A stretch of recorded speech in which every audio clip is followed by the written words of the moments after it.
বলবো যে আমি শনি সাড়ে সাতির মানে বা শনির ঢাইয়া ব্যাপারে কিন্তু আমি সংক্ষেপে বলবো কিছু যে শনি সাড়ে সাতি বা শনির ঢাইয়া কিন্তু নিয়ে সবসময় ভয়ের কিছু নেই। সবসময় মনে রাখতে হবে, আমি এর আগের সপ্তাহে যেমন আলোচনা করেছিলাম শনি সংক্রান্ত কিছু যোগ, অর্থাৎ শনির দ্বারা বিপরীত রাজযোগ, শনি দ্বারা নিজভঙ্গ রাজযোগ, শনি দ্বারা শশযোগ, শনির দ্বারা দৃষ্টি বিনিময় যোগ এবং শনি দ্বারা বিভিন্ন রাজযোগ নিয়ে আলোচনা করেছিলাম।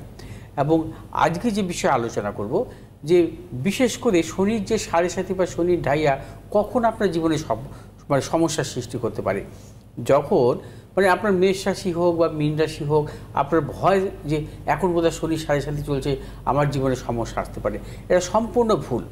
সবসময় মনে রাখতে হবে, যদি শনি অবস্থান আপনার যদি অশুভ থাকে, শনির অবস্থান কিন্তু জন্মছকে অশুভ অবস্থা থাকা কিন্তু কখনোই ভালো নয়।